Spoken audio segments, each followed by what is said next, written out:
Hello and welcome to, I think it's the fifth edition of the old Git Gooners Podcast. And I have three guests who actually were all on the original online Gooner podcast back in the day. Some of them more than once, some of them quite frequently, and some of them very rarely. And I will introduce them one by one. Firstly, a man who's actually been on this podcast twice so far, I think. So this is number three. Yeah. Although he is going to, number one, disappear 5 minutes before the end due to domestic commitments, unless we're wrapped up by then. But also he's going to disappear early in the new year because he's working on a book, I believe. That's correct. It's a warm welcome back to Ian Henry.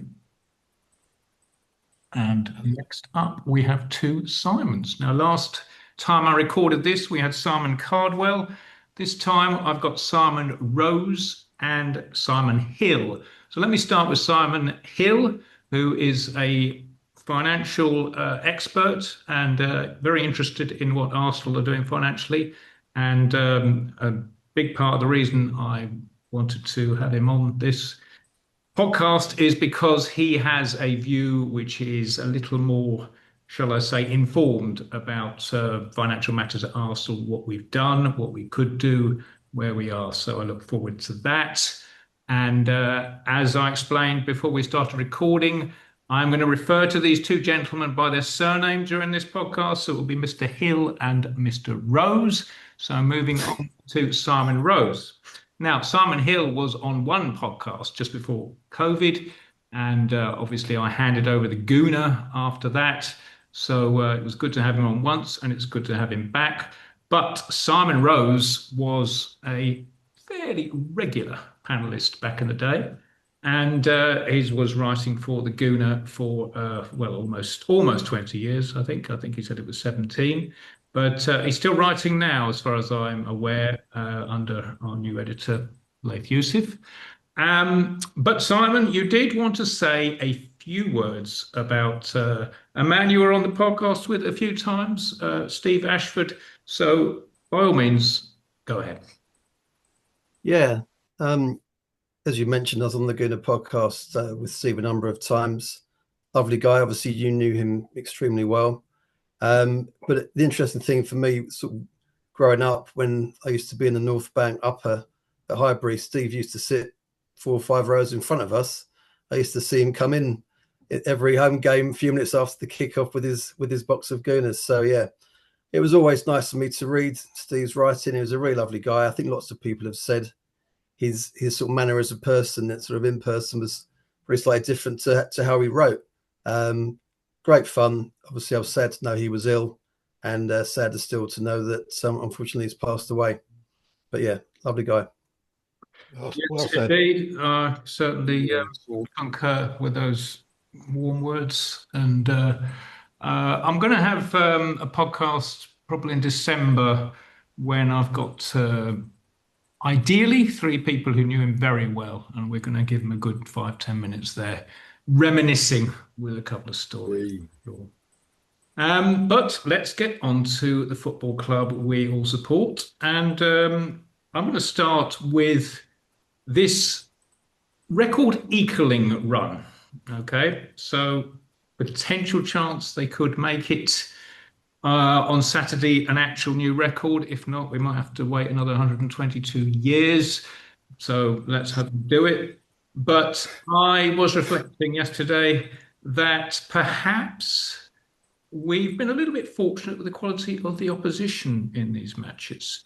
Do you think this is an ultra unusual defence we've got here, or is it just the luck of the draw in terms of the way these fixtures have come? So whoever wants to go first, go ahead. Well, I'll kick off. I'll sit on the fence, a bit of both, but primarily I think we've just got a damn good defence who love defending and who are incredibly disciplined, not just in terms of throwing themselves in front of the crosses or blocking shots, but knowing how to position themselves to prevent a lot of quality chances. The fact is that I don't think David Raya's had a shot to save in a number of the recent games, probably most of the games in the run are very, very low XG against us, if you believe that statistic. And that has to come down in very large part to the quality of the defending and the positioning of the players to prevent chances being created, irrespective, I think, of who the opposition are. But don't forget, in past seasons, we've given up easy goals to very easy opposition. Last season to West Ham, for example, I'm sure there are others that others will mention, but that's not happening this year. So I think it's down to vastly improved performances by the players, attention to detail, and I wouldn't be surprised if Gabriel Heinz has had quite an impact on that, given his experience as a defender and his, shall we say, rugged approach to defending. Yep, fair comment. What do you? I mean, it's been three goals conceded in 10 Premier League games. So if that average continues, it'll be 12 across the season. Now, realistically, gentlemen, and I'm going to go to Simon Hill first for this. How many goals do you think by the end of 38 matches this Arsenal team will have conceded? Let's have a guess. Didn't we have a year not long ago where we only let in 16 or something like that? For some unknown reason, that number's in my head. Was it 23 or? We actually conceded, I think, 17 in the 1998-99 season and still didn't win the league. So yeah, shows you. I mean, you could easily see it being sub 20. I mean, I don't mean, that's just that in itself is a fantastic achievement, and it tells you the sort of step up that the team's made. It's like, as Ian said, those stupid goals and just the flakiness that seems to kick in sometimes. Games where they just lose their marbles, like Fulham at home. I remember that one where we don't have 10 men for crap's sakes, and they can't equalise it at the death. Do you know what I mean? So yes, it does feel like the defending has obviously gone up a level, and why that is could just be like the whole machine. Maybe I think the likes of Zubamendi being next to Rice and just the whole lot is a lot tighter. The fullbacks being fit. Yeah, we've been solid at the back injury wise, and sort of decimated up front. But quite often we've had the reverse where we've lost or never even had our first choice new signing fullbacks because they've done their cruciate like day 2 or something. Yep. Okay. Well, certainly the defence has managed to stay fit, which is always going to help. But Simon, I mean, do you see it continuing? What's your feeling? Is it a bit of a fluke? No, I think for me it's like the natural evolution of how we have progressed under Arteta. When he first came, I kind of dubbed our style Man City light because we brought in Jesus and Zinchenko. Arteta has seen firsthand how Man City had grown and won things. We were effectively trying to copy that on a sort of diet version, not having quite the same level of players. But also it became clear that we couldn't play Man City like football. They were still beating us. We changed and we played them and improved. And now we've been able to add better quality players. I think also what's really crucial is that despite people giving us hassle for finishing second the last few years and only getting to the Champions League semi-finals last season, I think we've set ourselves a new bar. I think we've proven to ourselves that we can play the repeatable Man City-like football and beat most teams, and even now start to beat Man City. What we have now, to me, is beyond that. It's like an Arsenal extra. There's a sort of Arsenal version of like Tenants Extra or something. We are not just Man City light anymore. We are our own brand. We've added unbelievable quality across all sorts of different parts of this team. With the subs bench we have and the people we bring on or we haven't even brought on in matches, you look at that subs bench, it's kind of crazy compared to what we've had the last few seasons. I think we've just evolved to a level of football that we understand and that we can repeat, and we are just basically rolling it out from one match to the next. There's almost, for me, it's strange. It's almost, I feel no stress watching us at the moment, which is weird. The media are giving us a lot of attention. Can Arsenal keep going? All the pundits are falling in line straight away, as they tend to. There's one team that seems better than everyone else that all the rivals are going to stroll to keep up with, and madly, it's us. And I don't think, I think like it's been mentioned, I don't think it even almost matters who we've been playing. I don't think we care. We just go out and we just repeat our football from one match to the next. I think that's a really good point about not caring who we play against, because I don't think Arsenal would have beaten Atletico Madrid with all their dark hearts and the defensive discipline that Simeone puts into his team, not just by 4-0, but as comprehensively as we did. Yes, I know Atletico had a couple of chances and we had the occasional nightmare from David Raya trying to be too clever, but they didn't score. We saw through that and we blitzed them. And we saw signs of that at the end of last season with the Real Madrid home and away. So it was very, very fine margins. And I was at the Fulham game, and afterwards I had a drink with some mates. And one of the guys was moaning about how we were playing so negatively.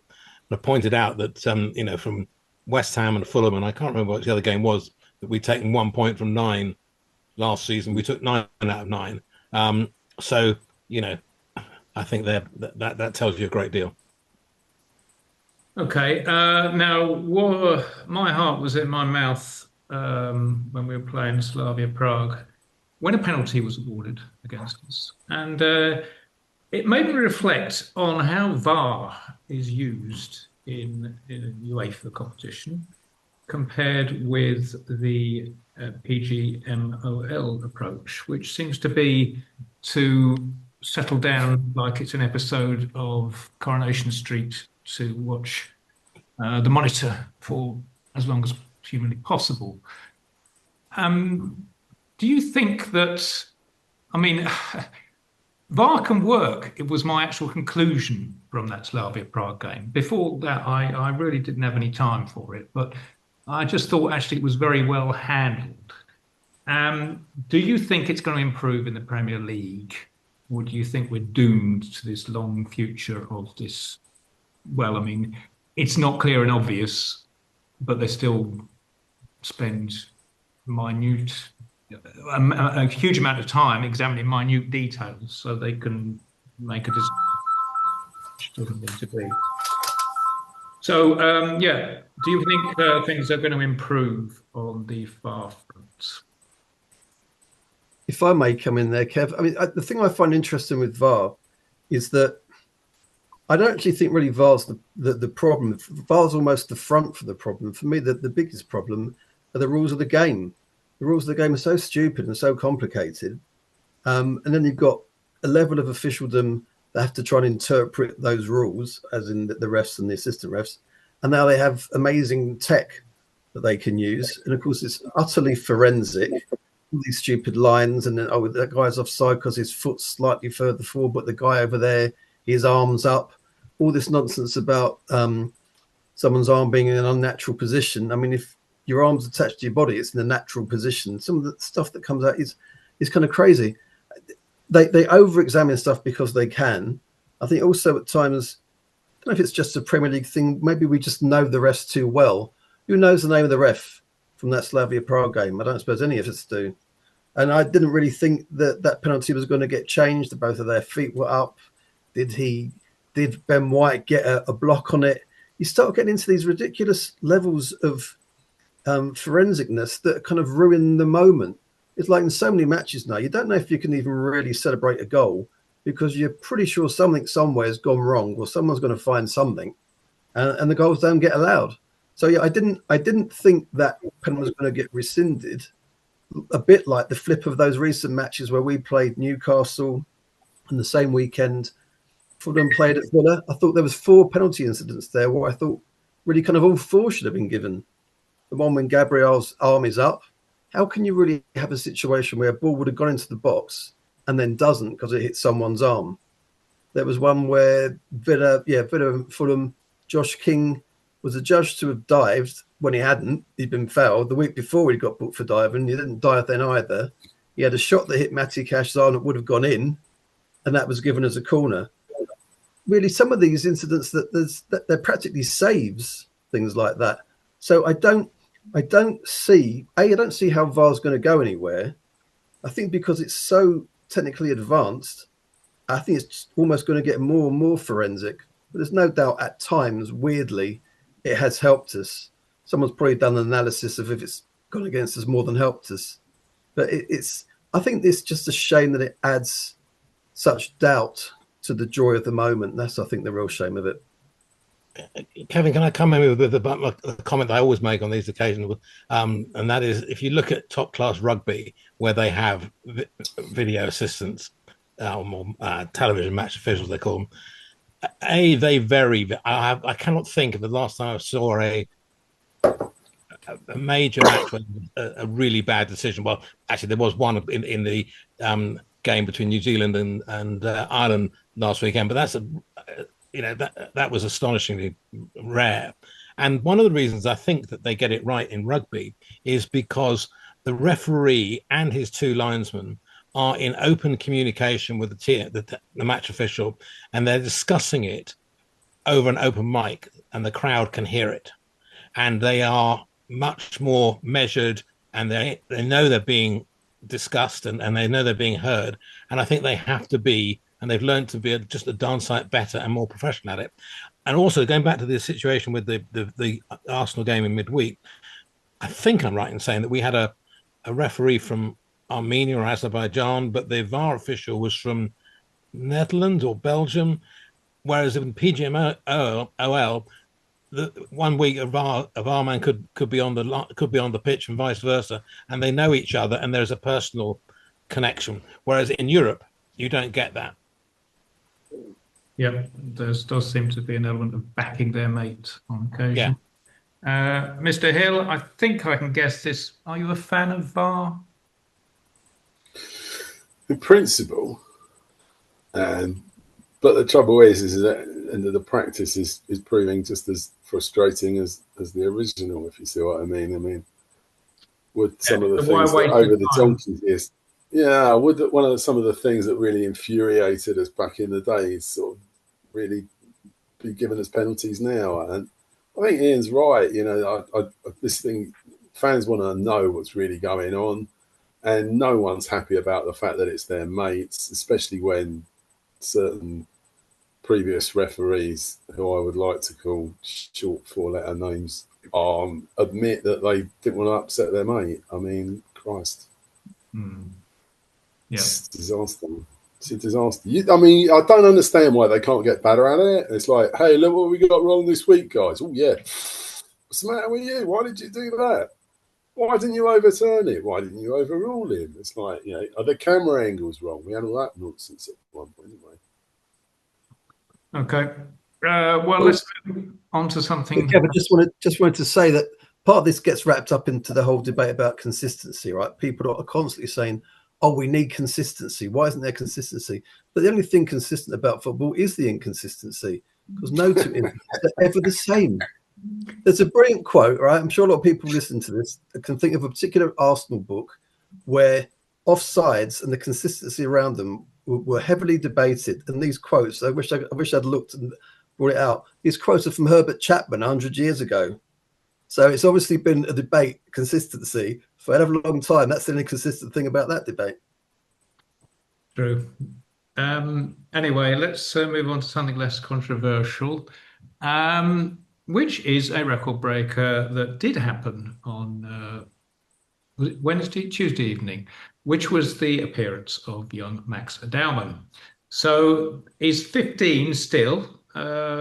I've sort of, I think, a couple of months maybe off, but I think it actually happens before the end of the year. He turns 16. New Year's Eve, Kevin. He's what? His birthday, I think, is New Year's Eve. Well, there we are then, just about. But what interests me is that, we certainly had a lot of young players who have been bigged up while they were still in the youth ranks, as it were, the next big thing. The difference with Max is actually he's been promoted far more quickly than anybody before, pretty much.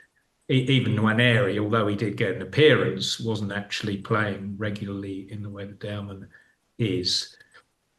Do we think that he's going to become, one of those players in the same league as, let's see, historically, someone like a Beckham, a Rooney, I'm thinking of English players here. There aren't too many. I mean, Arsenal players that reach that such an elite level whereby their surname is just synonymous with achievement. I mean, that's where he could go, but it's too early to say that. But what are your feelings on how this is going to pan out? Simon Rose. Yeah, I think it's one of these weird things about football that when you're at the stadium and you see players on the pitch, they're just kind of, they're players. They're just people who represent Arsenal. And certainly when we played at Highbury, it was like a theatre, the beautiful nature of the stadium. And there's the grass and the bright lights. It's a performance. I think if you saw Max Dowman somewhere else, you just think he's a kid. He's almost hard to kind of recognise when you're just watching him that he's 15 years old because he's just ostensibly another Arsenal player. You don't really see the age exactly. The thing that would concern me is his style, because we obviously saw the likes of Jack Wilshere come through, and it always worried me with Jack. I always felt that he held onto the ball too long, and that some of the injuries he got was kind of because he was still he hadn't yet laid the ball off somewhere. In particular, I think when he got taken out ultimately by Paddy McNair in front of the North Bank, I felt like release it, Jack, kick it, give it to someone. My concern with Dowman would be if he holds on to the ball too long because he's so talented, and as soon as he gets towards that edge of the box, that some lump is just going to lump him out of the game. I do think he has a better propensity to release the ball. I think he's looking to get a shot away, which will probably help him, but he's already getting clattered. And let's face it, when you see him getting knocked off the ball and he's on the floor, you kind of realise that guy's a man and he's a child. Joe Linton, arch henchman, dirty, whatever word you want to insert. I think he took out Dowman, or he took out somebody else recently, and I just think I'm worried that he's going to be a bit of a twig in the face of a dreadful challenge from somebody. Well, I mean, I think Arteta is going to manage it very carefully. Listen. Of course, he could get injured, as could anybody else. I don't think we will see him, for example, start away at Sunderland on Saturday, injuries notwithstanding. But I think he could well start, in January against Kairat at the Emirates, because I think at that point we will be home and host, for example. He might even start against Crystal Palace. I think he will look at in the Carabao. I think Arteta will look at the nature of the opposition and their propensity to do exactly what Simon was just saying. I think you're right, Simon. I think he's better than Wilshere was at that when he came in terms of being prepared to release the ball. I think that may be a function of the position in that wingers, if they haven't got a clear run, will play it to somebody else, right? Whereas if a central midfielder, the creative role, you will try and do more with the ball. And I think I suspect they've also, behind the scenes, they'll have looked at Wilshere, and he was undoubtedly played too much by Wenger in the first year and a half or so when he was still growing as a late teenager. And I think that Arsenal won't do that with Dowman. They didn't do it with Waneri, and they're easing Lewis Scully through.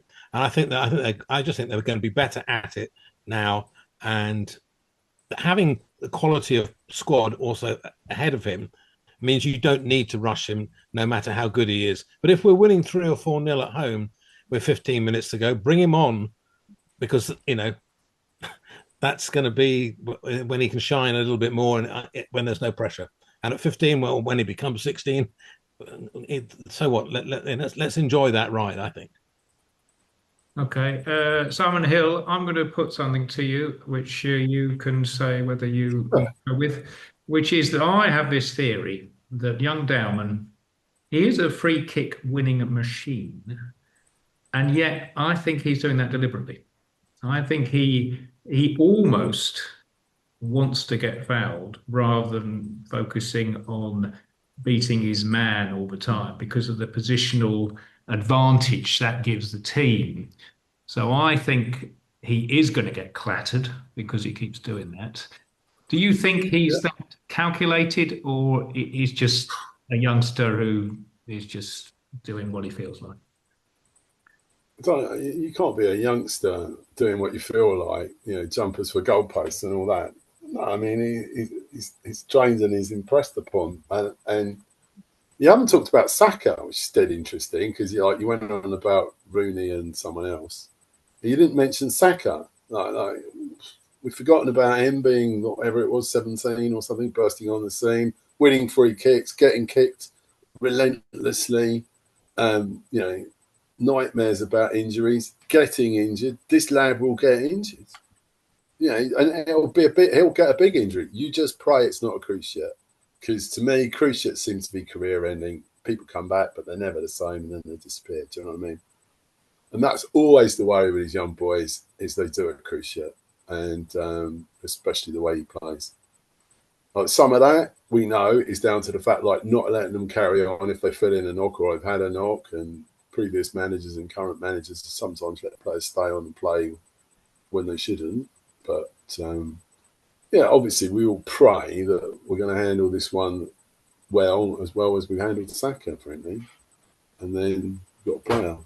Yeah, I did mention Bukayo because I still don't think he's reached his full potential. I think he will. And in fairness, Rooney and Beckham did win things. Saka, he's still actually got to do that. I think his team. It's not him, is it? Really? Well, yeah. Wait a second. But Ian, there are quite a lot of injuries in terms of centre forwards, and you did want to mention a particular double-barrelled surnamed player, partially because of your love of rugby, I suspect. But go on. Yes, I have no idea whether Andre Harriman-Anus is going to be a big star or not. But for those who don't know, apparently he's Maro Itoje's cousin, so captain of the England rugby team. And I don't think you can come from better stock than that, quite frankly. So here's hoping Maro's cousin can do the same thing as Maro himself. Well, if there's any handbags on the pitch, then the bloodline will come good, because I wouldn't want to get into a dispute with Mr. Itoje, and that's a fact. But talking of forwards, I do want to talk about a couple of the players which have pleasantly surprised me in terms of, their contribution up front this season. So let's start with Leandro Trossard. Now, there was a feeling that when he started games, he wasn't all that. Let's go back a year or so. Seemed to do better when he came on for 20 minutes at the end. Arteta currently seems to have made him the first choice. Do you think that's down to? Do you think it's going to remain the case when everyone's fit? What has this surprised you? Is he in the last year of his contract, or is that my imagination? Anybody? There was something to do with his contract, wasn't it? I don't know if he had got better terms. He got a wage rise. He got a pay rise, yeah. But they didn't extend the contract, which is an interesting. Yeah. I think the thing for me, I've always liked Trossard. I liked him when he was at Brighton, and when we had a game against Brighton at home, Brighton had the ball down the North Bank, and Trossard had the ball. I said to the guy next to me, Scott, I said, I really like Trossard. And he says to me, which one's Trossard? And then Trossard scored. And I said, that one. He's always been a really skillful player. And you often see people and you think, I'd love them at Arsenal. Like I've said for a long time, I'd love Eze at Arsenal. You never know it's going to happen. And I was delighted when we signed Trossard.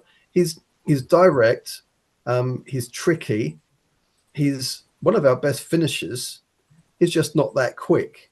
Now, you can't really improve your speed if you're not that quick. But some players, their speed, if you like, comes through their decision making and their timing. He seems like a really irritating player to play against, because I don't think oppositions really know what he's going to do. It had seemed for a while that Martinelli was the better starter and Trossard was the better sub.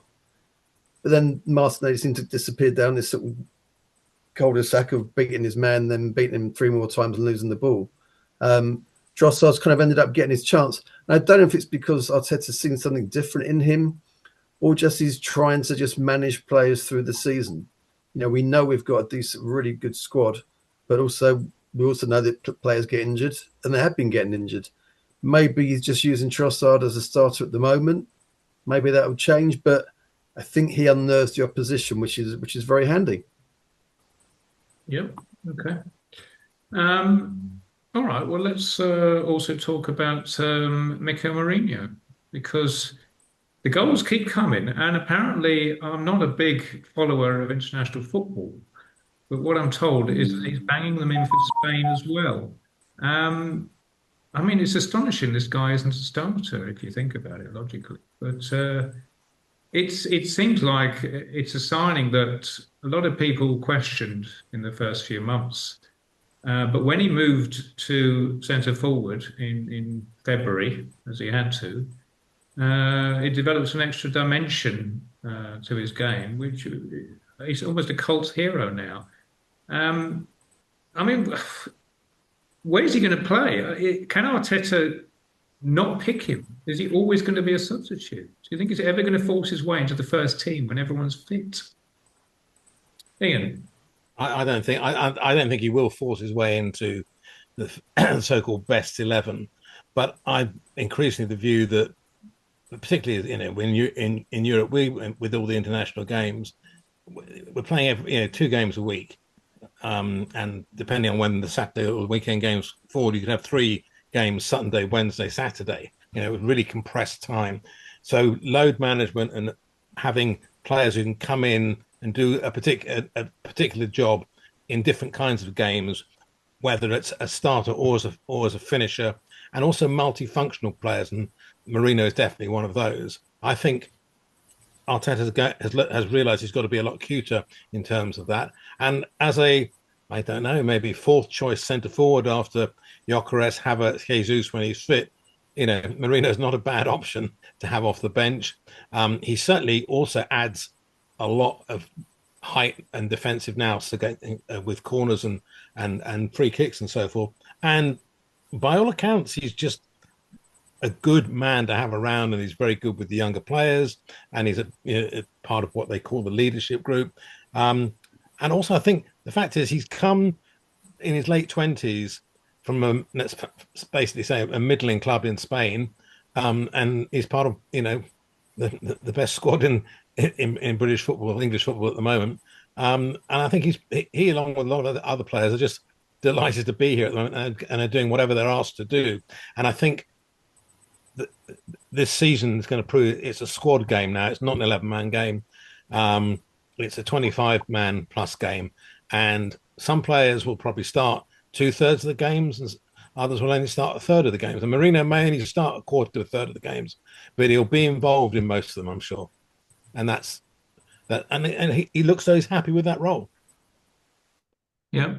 Well, I mean, he came in the summer of 2024 alongside Calafiori, and last summer we bought so many players I can't even remember how many, but quite obviously we are seeing the results of that. But Simon, part of the reason which I'm pleased to have you here this evening is to discuss what picture is in terms of Arsenal's finances, because from the outside, not really knowing very much, the perception is we're getting more money now because we're in the Champions League, hopefully because we're getting more profile, maybe some better sponsorships. We can afford all this because we're suddenly contenders again, playing in big matches and getting the attendant financial benefits. Now, is this actual the reality, or are we on the precipice of breaking the financial rules? Well, you have to acknowledge that Swiss Ramble writes these ginormous analyses and pieces on literally every club there is. And if you get your hands on those or are a subscriber to them, which I am, he did a big piece on how could Arsenal do it, basically. And that looked at what the expectation was for last season, 25, what the impact of all these signings would be on this year's profits for 26, and how we stood against the regulations. Although, he quite rightly is a bit tongue-in-cheek about the regulations, because even if you break them, they let you off with like a small fine or a slap. Do you know what I mean? as he said, I think sarcastically, you could sell your women's team for 200 million maybe. Simon, you've frozen. Oh, you're still there. Okay. You've gone quiet. It's not just me, is it? To somewhere else in KFC. Right, Simon. I've gone quiet. Now we can hear you again. It's just your internet is a bit dodgy. I think that's the problem. Yeah, it is. But anyway, the last thing you said, which we could hear, was you could sell your women's team for 200 million. Yeah, to get you out of PSR difficulty. But that's sarcasm. So the big picture is it's a £700 million business now, probably. There's been phenomenal growth in the last 2 or 3 years as the Champions League has come back. We've come second. We've got to the semi-finals of the Champions League. New sponsorship contracts. All of that revenue stuff is firing away. And they're spending every penny and more on the team. Because Stan's been putting money in. Putting 60 million quid a couple of years ago. And I think he's going to have to put some more in this year to cover what we spent in the summer. To go back to the summer, in summer 24, we kind of had a year off. And we talked about some of the players we sold. Bought Calafiori and Raya's contract came through, and Merino joined. But we also sold some players and made some money. So we didn't really spend that much net. So we kind of had a year where we would have generated cash flow, and you should see it in 25's accounts, where basically the debt came down or the cash went up. Do you know what I mean? There should have been about 100 million or so spare cash. So in effect, part of what they've done this year is spend what they didn't spend last year. Not really surprising, because we all said, where's our striker?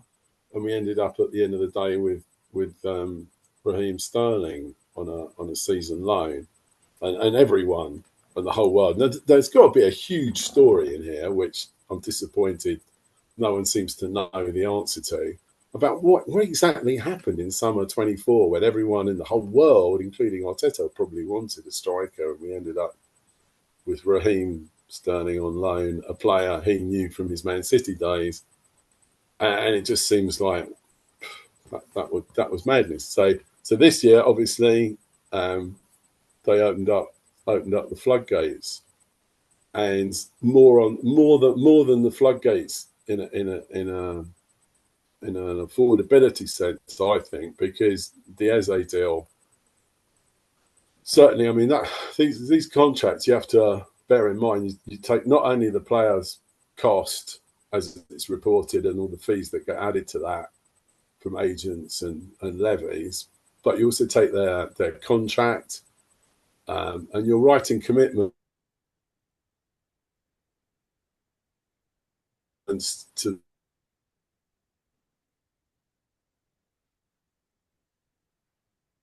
Yes, dodgy Wi-Fi. spend like £100 million plus over 5 burden at £20 million a year on.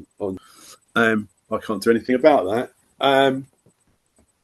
So I think whilst I'm obviously able to get it over the line financially, the issue really is that if you take what everyone thinks last season's 25 results will be a small profit, I think Tim confirmed the club thought that. Swiss thinks about 20 million. I think something like that. You have to sort of say, okay, that's my starting point, it's my 20 million. But that was in a year where you made 70 million selling players, and this year you're going to make nothing.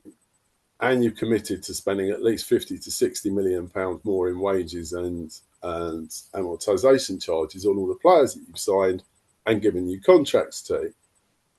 You do the math from that, and it's like £100 million loss plus, right? So you clearly can't carry on running the club at that sort of level of loss. So something's got to be done about it. I think I said to you, part of, I think, what happened at the end of this summer was, they're stuck yet again with players that have cost a lot of money that aren't performing, are injured or broken, and a surplus to requirement. This time it's like Zinchenko and Jesus. In the past, it's been other well-known characters who, at times, the club have sort of said, okay, I'm just going to have to fund the loss until I can get rid of them next year when their contracts expire or they're fit enough to give away. And I think there's an element of that. If you can get rid of Jesus and Zinchenko, you free up about 40 million a year probably in profit terms. That will make a dent in it, but you're still left with a business that is losing 60 million quid. And it's like, well, what else can you do? Yes, you can sell some young players. That's probably part of it. But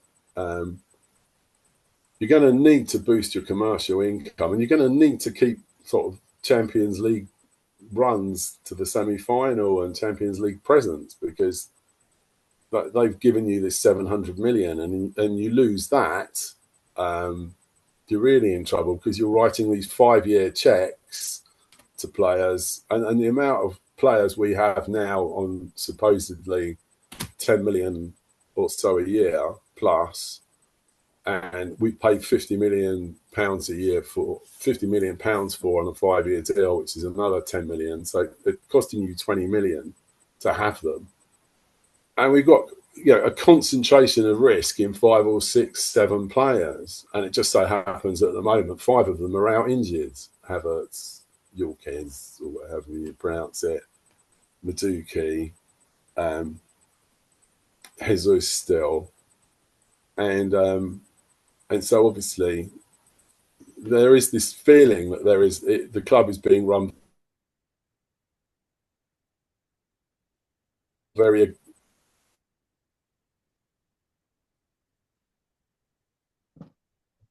aggressively, completely legitimately, was very cautious, wouldn't sell soon, we were desperate.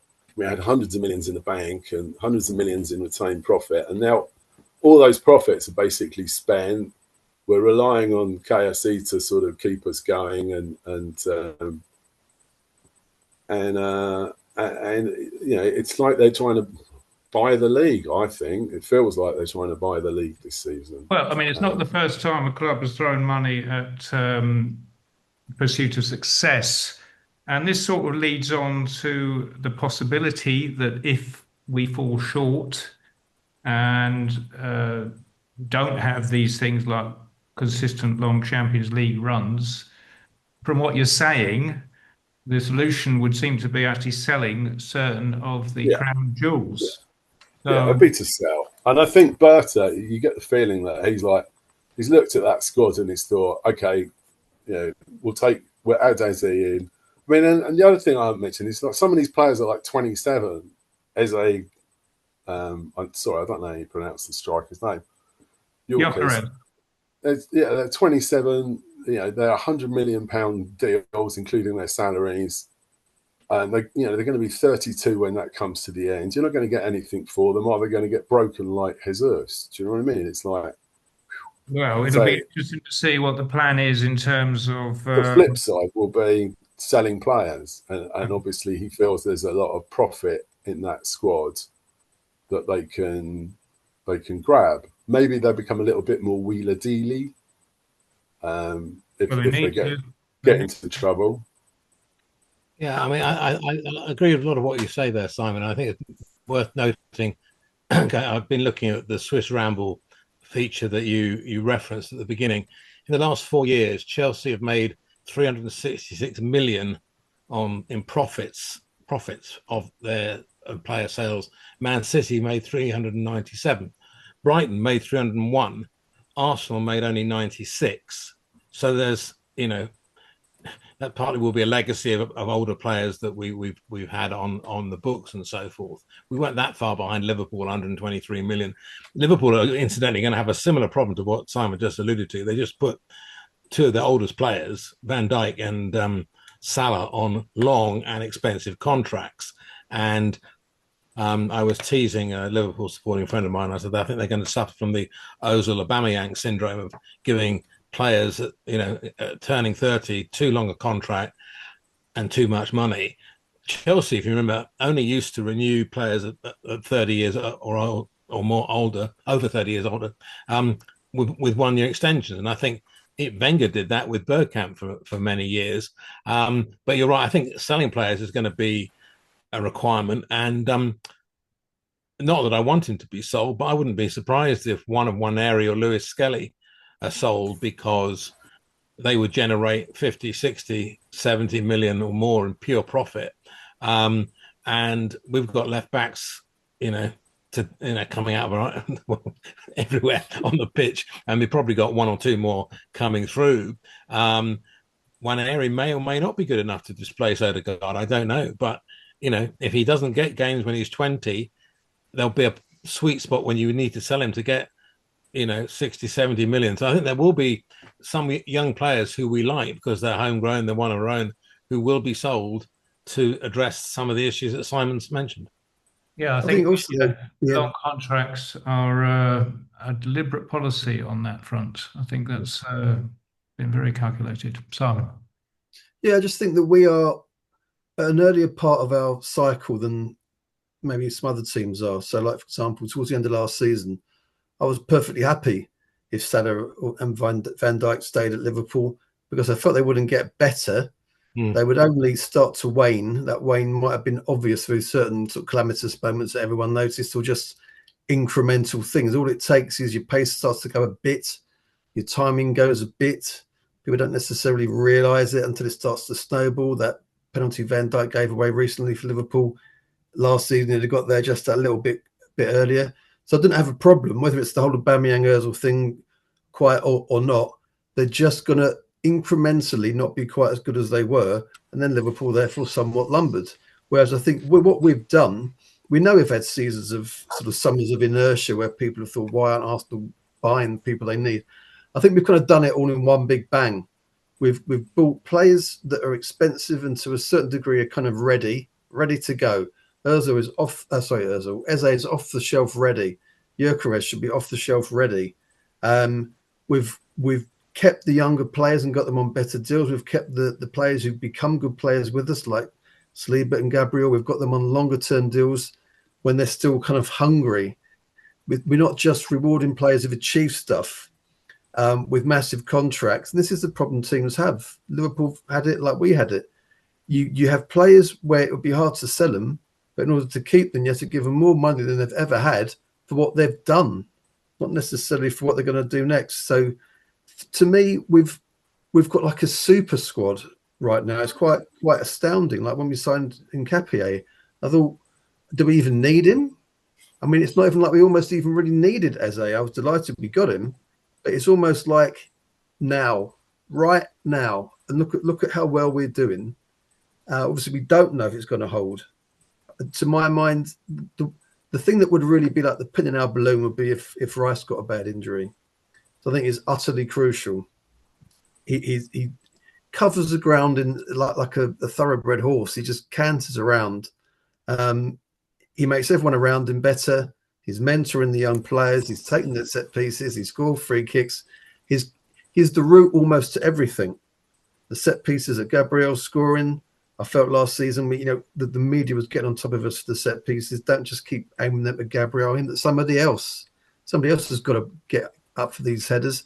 And Merino's obviously started to do it. So I just think we are at the early part of our curve, but we have to capitalise this season and next season. Absolutely. Now, we're talking about finances. The one contract which hasn't yet been extended is that of Bukayo Saka. I was thinking about this earlier, and I think it's a safe bet that certainly another club could offer him far more in terms of wages than Arsenal are likely to be able to afford to. And I mean, he could run down his contract and make an absolute killing with the signing on fee if he so chose.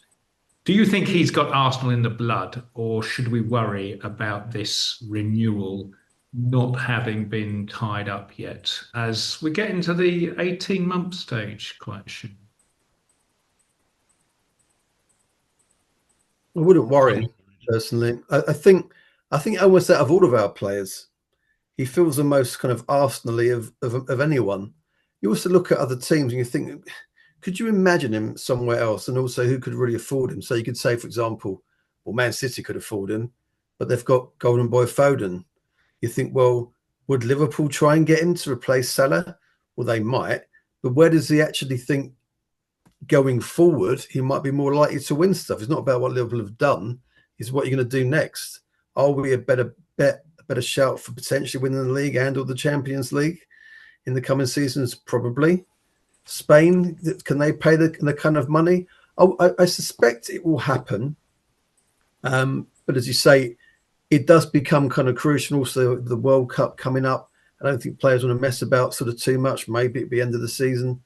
But, you know, there's always that kind of risk. If there's a particularly good World Cup, England win the World Cup, which I think they will. Then suddenly other clubs, the fee can go up. Other clubs come with interest. Players can play these moments to suit themselves the best. Well, I will say this: Trent Alexander-Arnold decided that he could do better than Liverpool by moving to Real Madrid, and just won the league. You know, so I don't think there are any guarantees in life, but of course, you know, it'd be heartbreak.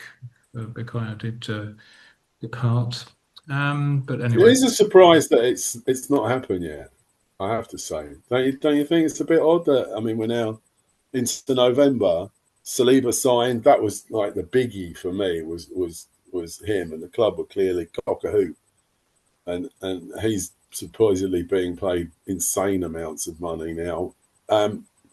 So obviously Saka's number would be equally insane, but it's a little bit. Yeah, I think it's really odd that he hasn't signed up yet. You kind of wonder, is it the player sort of playing fast and footloose? Are they having a bit of a dance of the club, like looking at their spreadsheet for the next couple of years and saying, Christ, how are we going to play all this? Obviously not the latter after having gone so big, but it just feels a bit odd that it's not happened. You'd think the easiest one to have done.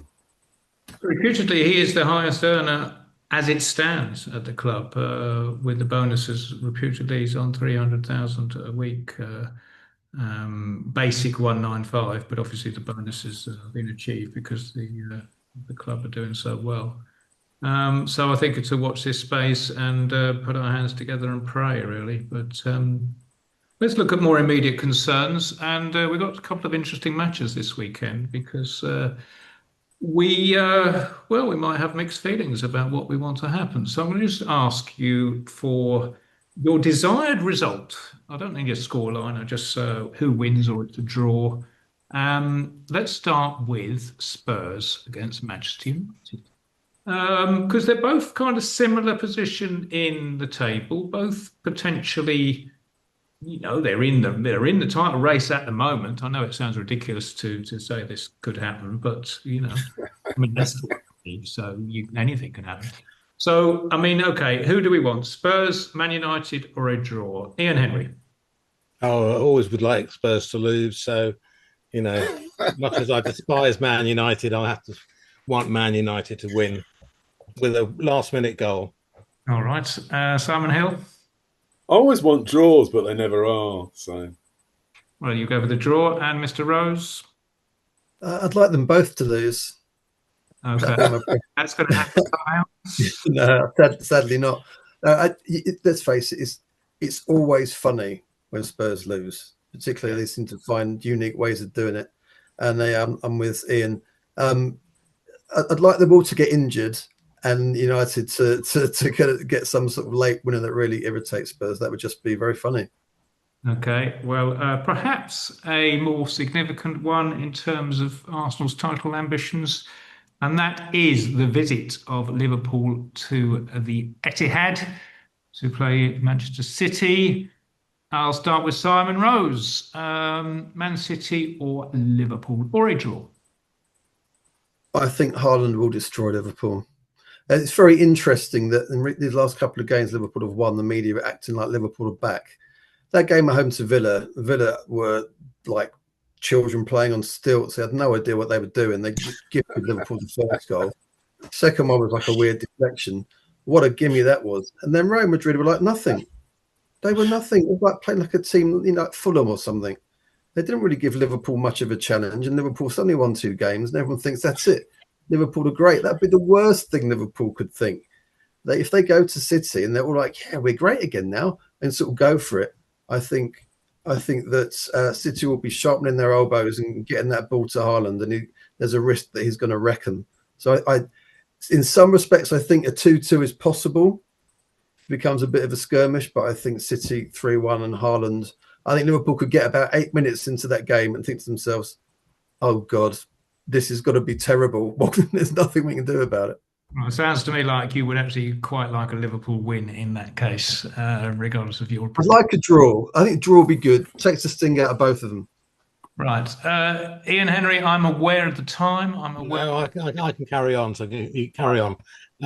Well, I mean, similar to Simon, I think at the end of the day, Haaland is going to rip through Liverpool. Might want to draw, but I think that he'll, particularly as Konate is the right-sided defender and Haaland plays more on his left, he will rip Konate apart. And I think I could easily see City at home putting 4 or 5 past them. But don't forget, they won't have Alisson in goal. They've got, I mean, their substitute goalkeeper was not bad, but I think they should have kept Keller, who's a much better keeper than I think wherever he's from, Georgia or somewhere like that, Marmadishvili or something. I think that City will waltz through Liverpool and beat them quite badly. If you were able to pick the result. Simon Hill. Yeah, much the same, really. I mean, you always want to draw, lots of injuries, but don't normally get it. And even less chance, I think, with City at the moment. They just seem to be slipping into gear quietly, sadly. Okay. Right, so we've got a few minutes left. Let's talk about TV scheduling, because I note with interest that there appear to me to be more Saturday 8 p.m. matches. What's your feeling on those? Arsenal's first is going to be at home to Wolves in December. Do you like these, or do you think actually it's just, I mean, save it for midweek, this just doesn't fit on a weekend? What's your view on that? I don't like Saturday night football, really. I mean, I'm just a bit traditional, but rather do something with family, with mates and whatever. But, I don't midweek football in the evening, obviously, but I'm a bit of a traditionalist. I like the 3 o'clocks. I don't mind 2 o'clocks, they're fine. But, 8 o'clock on a Saturday night, not for me. Yeah. Simon, what about you? Simon Hill, sorry. It's kind of odd. The thing that I sort of, I mean, exactly like Ian said, personally as a fan, hate it. But what strikes me as odd is, do they really get the viewing figures that they should get at 8 o'clock? I suppose maybe everyone's in the pub. Maybe they do. I don't know. I've been told it's something to do with the Asian market, which doesn't make a lot of sense to me, because I suppose if it's early morning. Time. Yeah. In the morning, breakfast. Yeah. They get massive. Start Sunday morning. Yeah. Might be something to do with it, because obviously the Premier League. Obviously the Yanks as well. The Americans will be tuning in at 3 o'clock. Yeah, I mean, it's just, the fans are atmosphere, aren't we? Really. Yeah.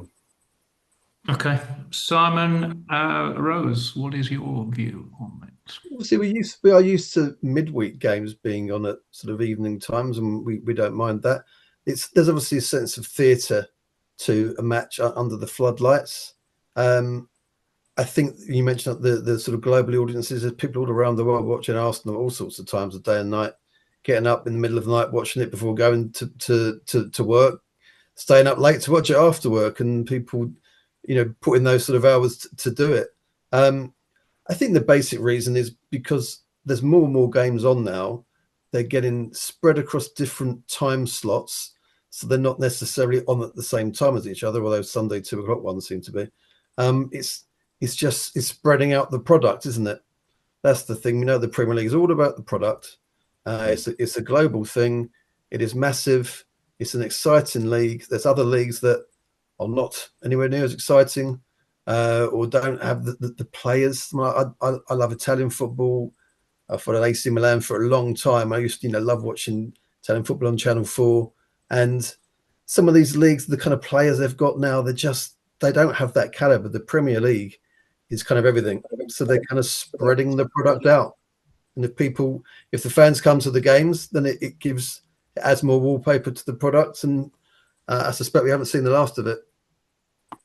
Okay, wonderful. Well, we have reached the hour, so I'm going to say thank you, gentlemen, for taking time out to give us, the audience, your opinions. And we will be back in 2 weeks with another Gooner podcast, Git Gooners Podcast. Farewell.